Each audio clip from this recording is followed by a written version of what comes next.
अस्सलाम वालेकुम दोस्तों, आज हम डिस्कस करने जा रहे हैं अमीनोग्लोबुलिन। अमीनोग्लोबुलिन बेसिकली जैसे कि हम देखते हैं दुनिया के अंदर जो भी चीज़ें वो एक ऑर्गेनाइज्ड और मुनज़्ज़म तरीके से काम करती है। और हमारी बॉडी के अंदर भी एक ऐसा ही डिफेंस मैकेनिज़्म है जिसे हम इम्यूनिटी बोलते हैं, इम्यून सिस्टम बोलते हैं, जो फॉरेन पार्टिकल्स या बाहर से आने वाली किसी चीज़ को रोकने के लिए काम करते हैं। अब अमीनोग्लोबुलिन की जो इम्पोर्टेंस है हमारी बॉडी के अंदर क्या है।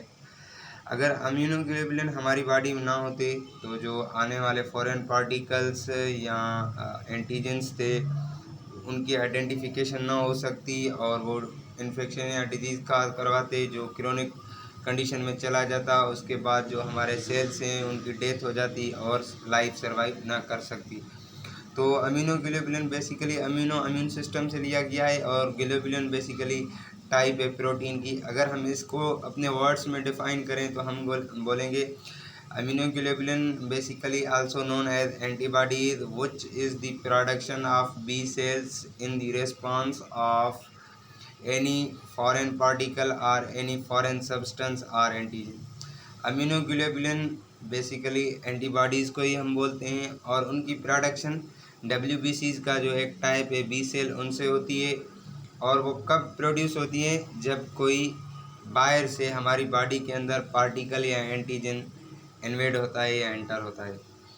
अब उसके अलावा इसको हम मेडिकल यूज़ में जो है इंडिकेट करते हैं IG से।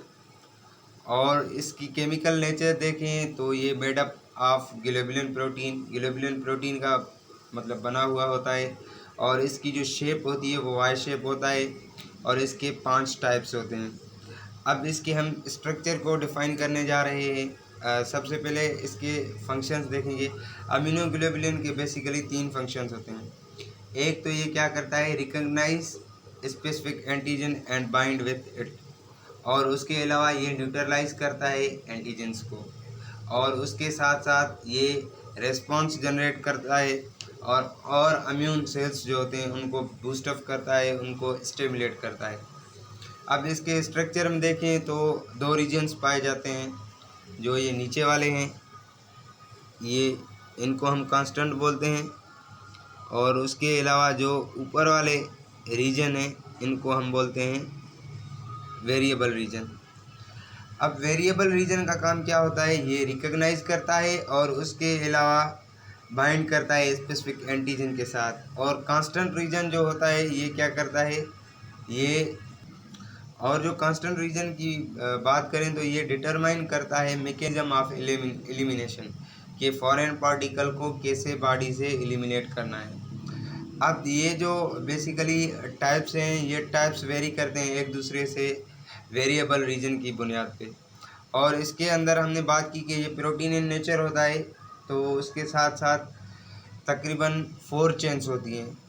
2 जो होती हैं ऊपर वाली वो कहलाती हैं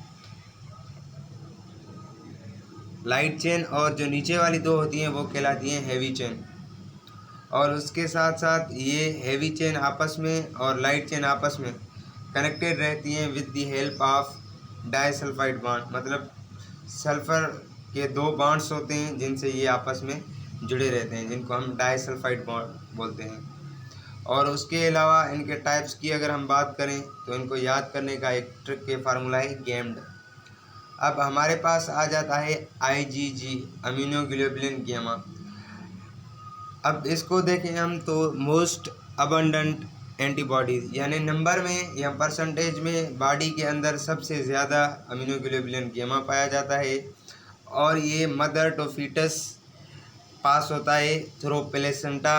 और इसकी स्ट्रक्चर देखें तो ये मोनोमर स्ट्रक्चर होता है। और तकरीबन 75 से 80% हमारी बॉडी के अंदर अमीनोग्लोबुलिन जी ही पाया जाता है। और इसके अलावा अगर हम बॉडी के अंदर या ब्लड में अमीनोग्लोबुलिन जी की कंसंट्रेशन देखेंगे तो उससे हमें इंडिकेट होगा कि हमारी बॉडी के अंदर कोई ना कोई क्रोनिक इन्फेक्शन मौजूद है। और इसके 2 एंटीजन बाइंडिंग साइट होती हैं। और इसके अलावा ये हमें ब्लड और एक्स्ट्रा सेल्यूलर फ्लूइड में मिलता है। अब उसके बाद आ जाता है अमीनोग्लोबुलिन अल्फ़ा। अमीनोग्लोबुलिन अल्फा बेसिकली प्रेजेंट होता है यहाँ बेबी ऑब्टेन करती है थ्रू कलस्ट्राइम।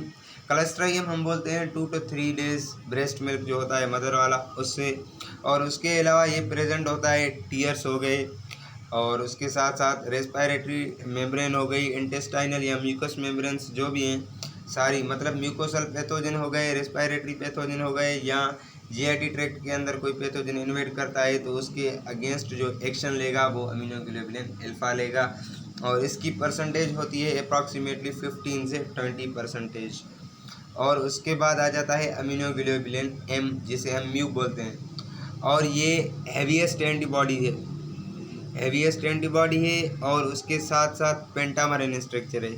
अच्छा, अमीनोग्लोबुलिन अल्फा जो है वो डायमर इन स्ट्रक्चर होती है, और अमीनोग्लोबुलिन एम जो होता है पेंटामर इन स्ट्रक्चर होता है, हैवीएस्ट भी होता है और लार्जेस्ट इन साइज, साइज में भी सबसे बड़ा होता है। और जब अमीनोग्लोबुलिन म्यू की कंसंट्रेशन ब्लड के अंदर ज़्यादा मिलेगी तो हम बोलेंगे बॉडी के अंदर कोई ना कोई एक्यूट इन्फेक्शन है। और प्राइमरी रिस्पांस में भी अमीनोग्लोबुलिन एम ही रिस्पॉन्सिबल होता है, जिसे हम फर्स्ट रिस्पांस बोलते हैं।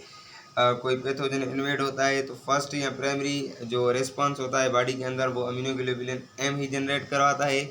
और हमने बोला कि पेंटामर इन स्ट्रक्चर है तो एक मोनोमर के पास 2 बाइंडिंग साइट होती हैं, तो ये पेंटामर इन स्ट्रक्चर है, जाहिर सी बात है, तो इसके पास 10 बाइंडिंग साइट्स होंगी और इसकी कंसंट्रेशन है 5 से 10%। और उसके बाद हमारे पास आता है अमीनोग्लोबुलिन ई जिसे हम एप्सिलॉन बोलते हैं, और ये रिस्पॉन्सिबल होता है एलर्जिक रिएक्शन बॉडी के अंदर। और उसके साथ साथ ये अटैच्ड होता है मस्ट सेल के साथ जिनसे ये रिलीज़ करवाता है हिस्टामिन, हेपरिन, और also responsible for type 1 hyper sensitivity.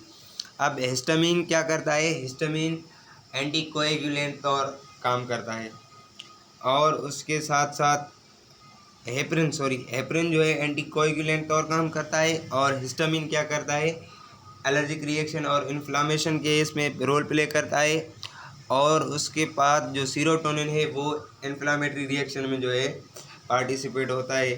Hyper sensitivity का मतलब होता है कि हमारी बॉडी के अंदर कोई इन्फ्लामेशन या कोई एलर्जी हो तो उससे प्रिवेंट करना, तो उसके अंदर भी अमीनोग्लोबुलिन ई का रोल है। ये बेसिकली ब्लड और लिम्फ में पाए जाते हैं और इनकी कंसंट्रेशन जो है 0.002% है, ये बहुत ही कम परसेंटेज में पाए जाते हैं। और उसके बाद आ जाता है अमीनोग्लोबुलिन डी यानी अमीनोग्लोबुलिन डेल्टा।